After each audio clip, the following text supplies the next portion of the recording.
Okay, today we are going to see the next 10 questions of SCV chapter 29, SCV volume 2, electric field and potential. So let's see the first question, 41. 10 centimeter long rod carries a charge of 50 microcoulomb distributed uniformly along its length. Find the magnitude of electric field at a point 10 centimeter from both the ends. 10 centimeter from both the ends. Okay, see. This one 10, this is 10 और this is also 10. ठीक है, x we can find out from Pythagoras theorem. Okay, तो क्या करते हैं, पहले हम लोग यहाँ से छोटा सा सेगमेंट लिया, उसकी फील्ड निकालते हैं छोटे से सेगमेंट पर. ओके, ऐसे तक, ये ऊपर तक है एक्चुअली. ठीक है, डी वाई यहाँ पे लिया हमने. तो दिस इज डी वाई. ये ऊपर तक जो है इसका वन एंड है. एंड चलो आगे देखते हैं. तो ये जो डी वाई छोटा सा लिया हमने, इसकी फील्ड इसमें चार्ज हमने डी क्यू मान लिया है ना. तो यहाँ लैम्डा ले लिया चार्ज पर यूनिट लेंथ, तो उसका लैम्डा लेके सॉल्व किया. तो इसका जो है डी ई विल बी, यहाँ पर थोड़ा डी क्यू लिखते हैं, just minute. Lambda d y हो जाएगा ये. ओके, तो डी क्यू चार्ज लिया, उसकी फील्ड ये आ गई हमारी D due to charge D Q is K D Q by R square. और डी क्यू को क्या लिखेंगे हम, लैम्डा 1 मीटर के लिए, तो इसकी डिस्टेंस देखो डी वाई है, तो डी वाई 1 मीटर के लिए लैम्डा, तो डी वाई के लिए लैम्डा इंटू डी वाई. ठीक है, तो यहाँ से देखो 10 थीटा ये वाला, दिस इज वाई,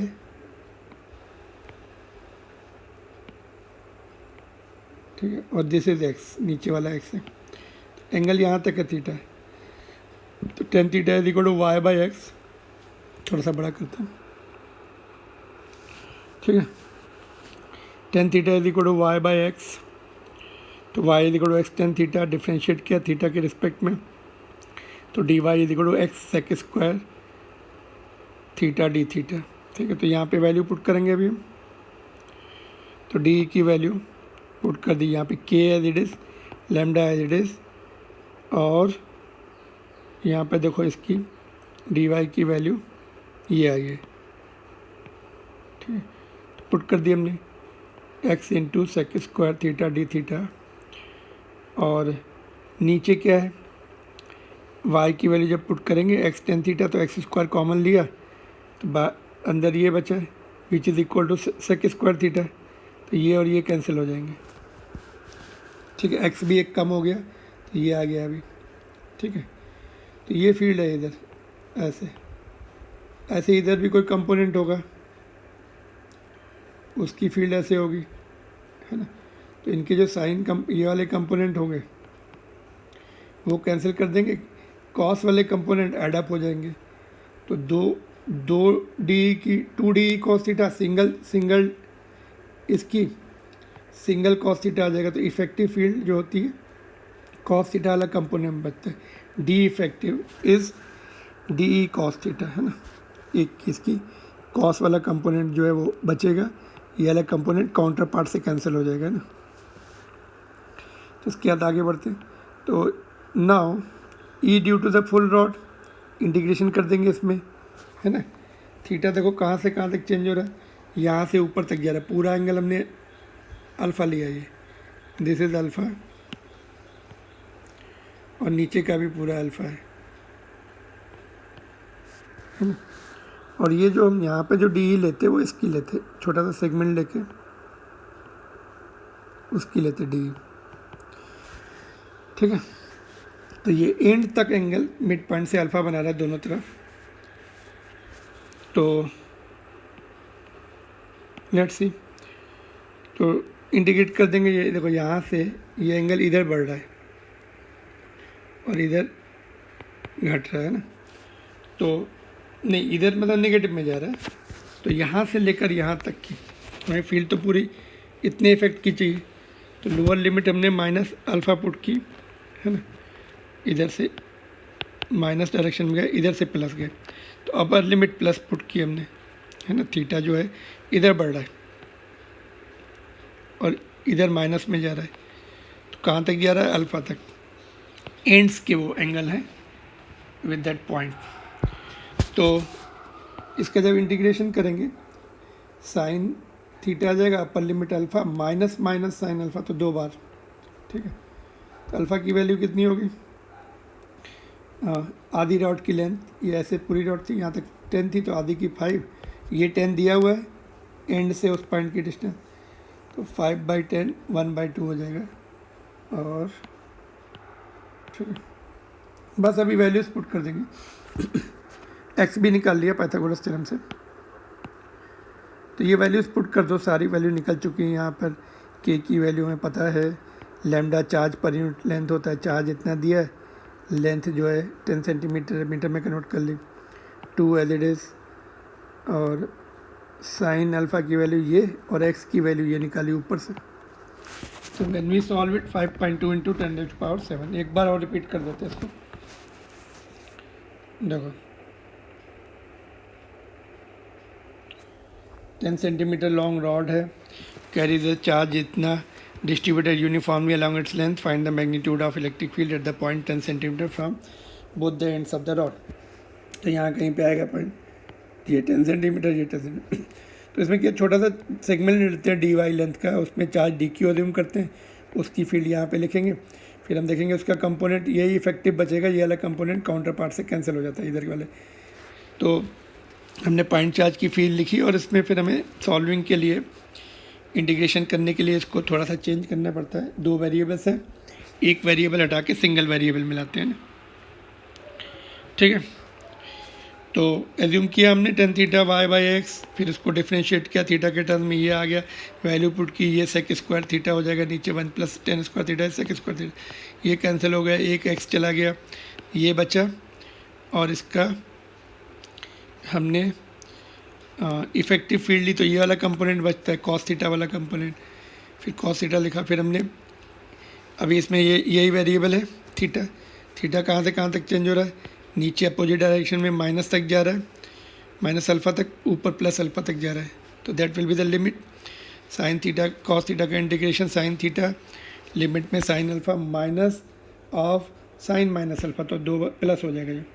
उसके बाद वैल्यूज पुट करनी है, अल्फ़ा की वैल्यू ये देखो, आधी रॉड, आधा एंगल, वन एंड का मिड पॉइंट से angle, mid point of line joining से एंगल अल्फ़ा है, तो वो वैल्यू निकाल ली, साइन अल्फ़ा की वैल्यू 1/2 मिली और ये वैल्यू पुट कर दी, ठीक है। तो that's how it will be done. Next question देखते हैं,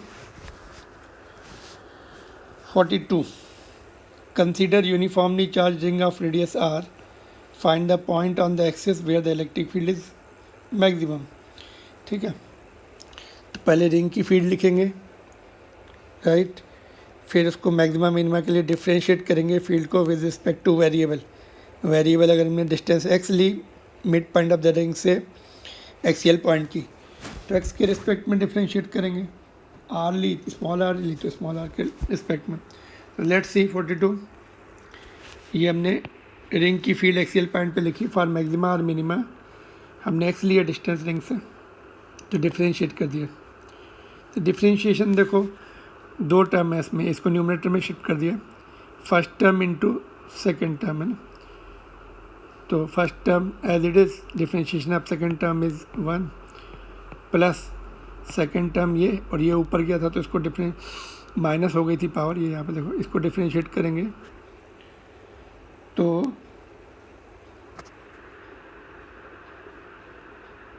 देखो डिफ्रेंशिएशन में पावर एक और माइनस हो जाती है ना, तो ये वाला टर्म ऐसे ही पावर आगे भी आ जाती है, तो यहाँ पर तुम्हारा माइनस आए, तो यहाँ पे थोड़ा सा मैंने ब्रेक करके लिखा ये एक्चुअली, चलो ठीक है मैं चेंज कर देता हूँ, तुम्हें कन्फ्यूजन नहीं होना चाहिए।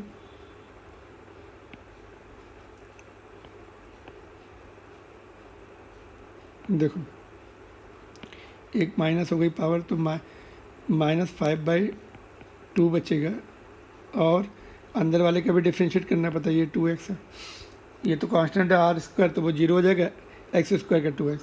तो इसको सिंप्लीफाई करेंगे तो यहाँ पे 10⁻³ यहाँ से कॉमन लेके कैंसिल हो जाएगा, तो यहाँ पे तो 1 बचा है और यहाँ पर 2 इसके साथ चला गया, है ना, तो एक्स स्क्वायर बचेगा और यहाँ पे r² प्लस एक्स स्क्वायर की पावर -1 बचेगा, तो वो डिनोमिनेटर में आ गया, तो इसको फिर सिंप्लीफाई किया, राइट हैंड साइड लेके क्रॉस मल्टीप्लाई किया और फिर देखा कि ये इतना आ रहा है, ठीक है, दोनों तरफ आएगा रिंग के, है ना, जैसे ये रिंग का हमने बनाया डायग्राम, एक लेफ्ट साइड में आएगा एक राइट साइड में, इसलिए माइनस है ना, जहाँ पे फील्ड मैक्सिमम हो गई, क्यों, सेंटर में 0 होती और इनफाइनाइट पे 0 होती, तो कहीं ना कहीं तो मैक्सिमम होगी, तो इस डिस्टेंस में मैक्सिमम होती, 0 से मैक्सिमम होके ऐसा ग्राफ कुछ आता है इस तरह से। That's how will find out, clear. तो रिंग का हमने फील्ड लिखी और डिफ्रेंशिएट किया विद रिस्पेक्ट टू वेरिएबल, ये डिस्टेंस x होगा, है ना। डिफ्रेंशिएशन थोड़ा स्ट्रॉन्ग करना पड़ेगा, इसमें से कॉमन लेके लेफ्ट साइड में 0 होता है, जो कॉमन टर्म्स है वो चले जाते हैं, वो 0 नहीं होते, बाकी वाले 0 हो सकते, ठीक है। Next question is 43rd, wire is bent into the form of regular hexagon and total charge q is distributed uniformly on it. What is the electric field at the center? You may answer this part without making any numerical calculation. Okay, 43 का देखो, just मैंने छोटा सा diagram बनाया था, ये इतने की फील्ड इस तरफ आएगी, अगर ये पॉजिटिव चार्ज दिया हुआ है ना, इस वाले की इधर आएगी, ऐसे ही सब एंड की अपोजिट आ रही है, इसकी इधर, इसकी इधर, इसकी इधर, इसकी इधर, तो नेट फील्ड 0 आ जाएगी। Got it. 44, a circular wire loop of radius a carries a total charge q distributed uniformly over its length. Okay, a small length dl of the wire is cut off. उसमें से हमने cut किया, ऐसा कोई loop था, उसमें से छोटा सा dl कट कर दिया। Find the electric field at the center due to the remaining wire, है ना। तो जो कट किया उसके अपोजिट वाले का बचेगा, देखो कहाँ गया, देखो यहाँ पे डायग्राम बना रहा हूँ,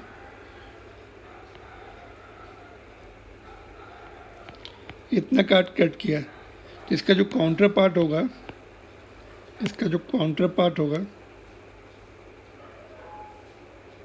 hold on, just hold on, देखो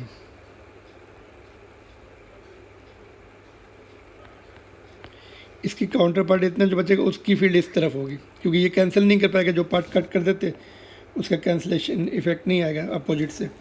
तो सपोज हमने इस पर चार्ज मान लिया dq, है ना, और उसकी फील्ड बचेगी इस डायरेक्शन में, बाकी सबकी काउंटर पार्ट से कैंसिल हो जाती है। रेडियस a दिया है तो dq k/r², ठीक है, तो ये तुम्हारा a², तो ये dq कैसे निकाल देंगे, चार्ज पर यूनिट लेंथ, तो लैम्डा जो है 1 मीटर के लिए है, तो dl मीटर, इसकी डिस्टेंस dl है,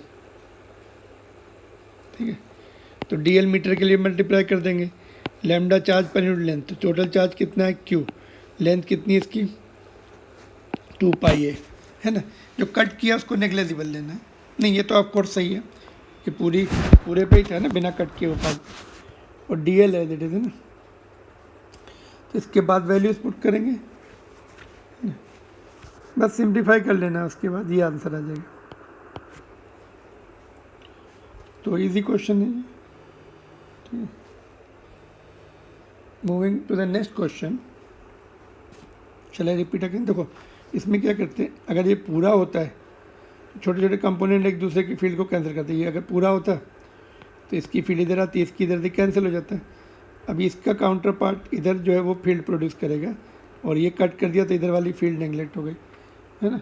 तो बस इतनी पूरे रिंग की फील्ड इतनी ही आएगी इधर कट पार्ट की तरफ, अगर पॉजिटिव चार्ज है रिंग के ऊपर। तो इसका हमने डी क्यू अज्यूम कर लिया, लेंथ डी एल ले ली। तो बस इसकी यूनिटरी मेथड से वैल्यूज पुट करके पॉइंट चार्ज का फार्मूला लगा दिया, राइट।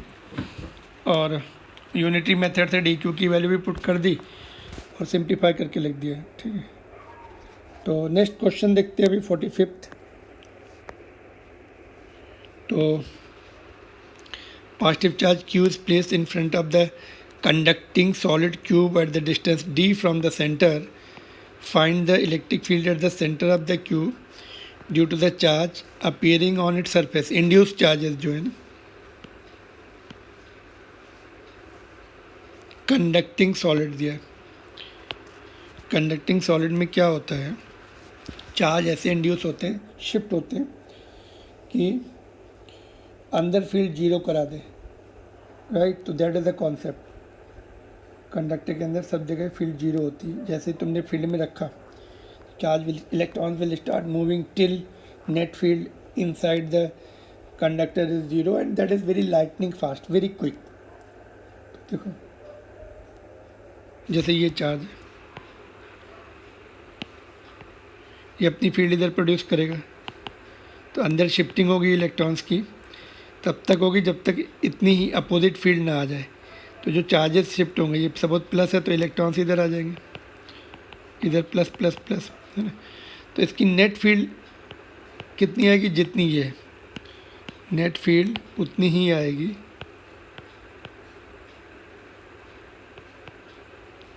जितनी अप्लाइड फील्ड है, मतलब जो चार्ज की फील्ड है उतनी, दोनों इक्वल होंगी। तो बस इसकी चार्ज, इस चार्ज की क्यू की यहाँ पर लिख दी, मिड पॉइंट डिस्टेंस भी डी दिया हुआ है यहाँ तक, और उसकी अपोजिट होगी, that's all. Concept based question है।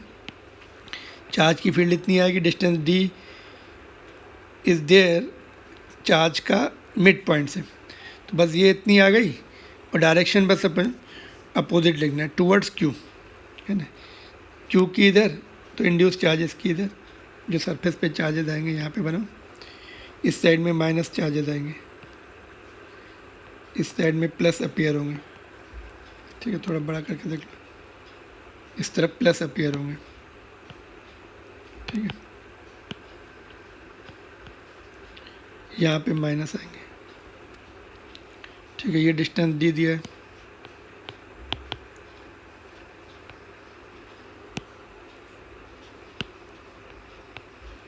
यहाँ पे चार्ज क्यों रखा, ठीक है। Good question. हमने क्या लिखा है एक्सप्लेनेशन में, देखो, equal and opposite field at centre, therefore net field is zero. Okay, 45th question.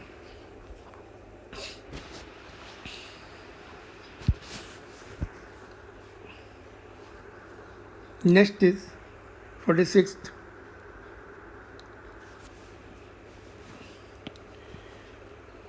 A pendulum bob of mass this much carries a charge this much is at rest in the uniform horizontal electric field of this much. Find the tension in the string. Equilibrium में है, net force zero होगा, कुछ force field का होगा, कुछ gravity का होगा, net निकाल लो उतना ही टेंशन होगा। देखो यहाँ ये सस्पेंशन पॉइंट दिया है, ठीक है। तो इलेक्ट्रिक फील्ड इधर फोर्स लगाएगी, ये इधर लगाएगा, दोनों का नेट निकाल लेंगे वेक्टर लॉ से, root of FN square plus F2 square, that is the answer.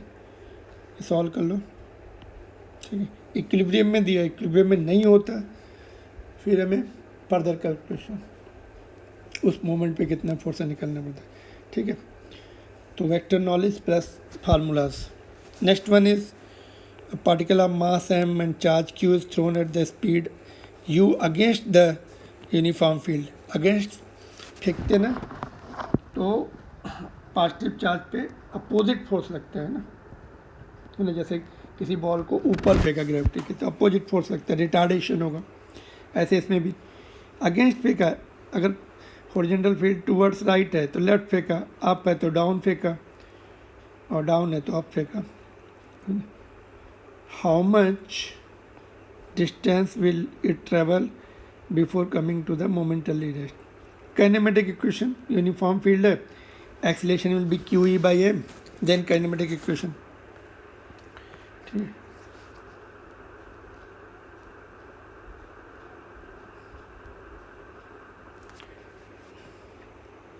Zero हो जाएगा कहीं ना कहीं पे जाके अपोजिट डायरेक्शन में. इनिशियल स्पीड माइनस फोर्स कितना होता है, electrical force on the charge F by m, F कितना होता है क्यू ई. तो ये हो जाएगा, बस सॉल्व कर लिया, ये आंसर हो गया.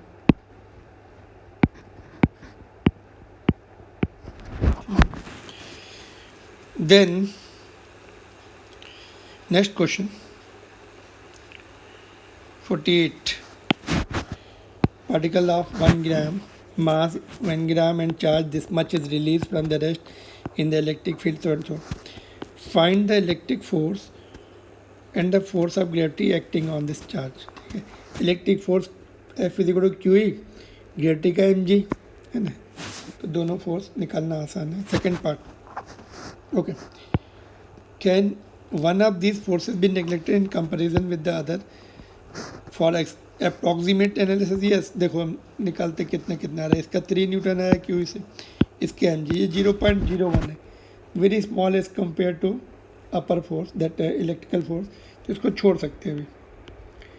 तो सेकेंड पार्ट में आई थिंक डिस्टेंस पूछा है, हाउ लॉन्ग टाइम पूछा है.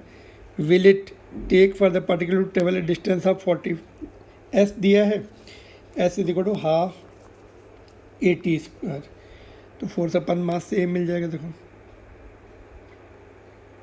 ये 42 इधर आ गया ए, तो फोर्स यही लेंगे, ये छोड़ रहे हैं, अपन मास टी स्क्वायर. इसको सॉल्व कर लेंगे, टी की वैल्यू इतनी आएगी. ठीक है, next part is how much is the work done by the, नहीं, what is the speed of the particle after travelling this distance. v is equal to u plus a d, time मिल गया, नहीं distance के साथ है तो v square is equal to u square plus 2s. ये तो ज़ीरो है, v बी रूट 2s, इसमें वैल्यू पुट कर दी तो 20√6.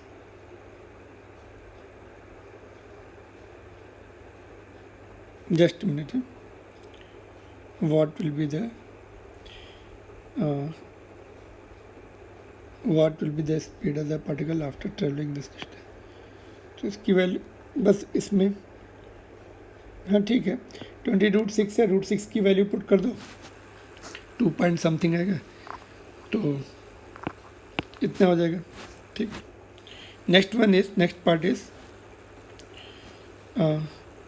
How much is the work done by the electric force on the particle during this period. तो work done is equal to change in kinetic energy, तो final velocity, वो final kinetic energy देखिए initial 0 थी, तो ये आ जाएगा, है ना. Work done by all forces होता है, बाकी ग्रेविटी तो ऑलमोस्ट नेग्लेजिबल वर्क होती है ना, इसीलिए केवल इलेक्ट्रिक इसी का निकाला हमने. ठीक है, तो होप दिस इज़ क्लियर. इसमें हमने क्या किया, फोर्सेस पूछे थे, इलेक्ट्रिकल फोर्स क्यू से निकाला, ग्रेविटेशनल फोर्स mg से निकाला, which is very small as compare to this. फिर इसी को लिया हमने, इससे हमने मास को डिवाइड करके एक्सीलरेशन निकाला. ठीक है, तो हाफ AT स्क्वायर से t निकाला. फिर थर्ड काइनेमेटिक इक्वेशन से v निकाला, वैल्यूज पुट करके. फिर work done is equal to change in kinetic energy से वर्क एनर्जी थ्योरम से d पार्ट निकाला. Next one is 49. Ball of the mass this gram and having the charge of this is released from the rest in the region where the horizontal electric field is given. Find the resultant force acting on the ball. ठीक है, horizontal field दिए तो उसका horizontal force और gravity का vertical. ठीक है, तो 49 में देखो, इसका इधर होगा इलेक्ट्रिक फील्ड का, इधर होगा ग्रेविटी का, इधर होगा, तो दोनों 90 पे है, तो इसलिए √f1 square plus f2 square. ठीक है, तो ये वैल्यूज पुट कर दी है डायरेक्ट, तो ये आ गया. यहाँ पे मैंने डायग्राम भी बनाया, एक फोर्स इधर, एक नेट फोर्स इस तरफ आएगा. कहीं जब हम बॉडी को रिलीज़ करते हैं ना, वो स्ट्रेट लाइन में ही जाती है नेट फोर्स की तरफ. थ्रो करेंगे तो पैराबोला वगैरह कुछ हो सकता है. ओके, तो फाइंड द रिजल्टेंट फोर्स निकाल लिया. What will be the path? It will the straight line path. Where will the ball be at the end of 2 second. ठीक है, एक्सेलेरेशन निकाल लो नेट फोर्स से मास से डिवाइड करके, और s is equal to half a t square. ठीक है, acceleration ये फोर्स आया था, मास जो है 100 ग्राम है तो 0.1 हो जाएगा, टी जो है 2 दिया है तो इससे 28 मीटर अवे हो जाएगा. ठीक है, राइट. तो मास 100 ग्राम दिया था, 0.1 इसलिए लिखा. तो इसमें इसका ग्रेविटेशन फोर्स थोड़ा सिग्निफिकेंट है इसलिए उसको लिया गया ना, मास थोड़ा बड़ा था. ठीक है, तो next question is this. The Bob of the simple pendulum has the mass 40 gram and positive charge is this. It makes 20 oscillations in 45 seconds. ठीक है, vertical electric field pointing upward and magnitude of this much is switched on. How much time will it now take to complete 20 oscillation? तो time जो है, total time is number of oscillation into time period. तो time which is inversely proportional to root g, g effective. तो time inversely proportional to root of g effective. पहले तो जी था, बाद में पहले तो जी था ना सिंपल पेंडुलम का, 20 ऑसिलेशन इतने मिले रहे. जब फील्ड लगाई तो जी को न्यूट्रलाइज करने के लिए g effective will be g minus force due to electric field q E by m, है ना, अपोजिट में. तो देखो ये लिखा, ये फार्मूला था, शॉर्टकट बनाया इसका. T1 फर्स्ट केस में तो जी था, सेकंड केस में जो जी इफेक्टिव है ऊपर का फोर्स माइनस करना पड़ेगा जी इफेक्टिव में, electrical force q E by m. ठीक है, तो इसको थोड़ा सिंप्लीफाई कर लिया. ये वैल्यूज पुट करने के बाद ये आता है 52 सेकेंड आएगा. ठीक है, नहीं शॉर्टकट फार्मूला कर लिया हमने पेंडुलम का. T is equal to 2 pi root l by g. Time period का होता है, टोटल टाइम भी जी पर ही डिपेंड करेगा, और बाकी टर्म छोड़ देंगे रूट जी पर. इनफैक्ट नहीं, यहाँ पे रूट करना पड़ेगा. ठीक है, तो रूट जी पर डिपेंड करेगा इनवर्स. ठीक है, तो ऐसे जी इफेक्टिव लिख देंगे अगर मोर देन वन फोर्स होता. फर्स्ट केस में तो इफेक्टिव जी है, बाद में माइनस हुआ. फील्ड को अगर हमने नीचे लगाया तब जल्दी जल्दी ऑसिलेट करेगा, उस केस में टाइम सेकंड टाइम कम आएगा. अभी तो क्या हुआ, टाइम ज़्यादा आया. देखो पहले कितना था, 45 था आई थिंक, है ना.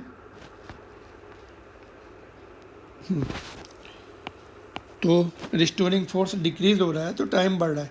फील्ड को अपोजिट कर दो तो 45 सेकंड से कम आएगा, जल्दी जल्दी ऑसिलेट करेगा. यहाँ पे प्लस हो जाएगा, है ना, ये टर्म प्लस हो जाएगा, फिर अपोजिट कर दिया.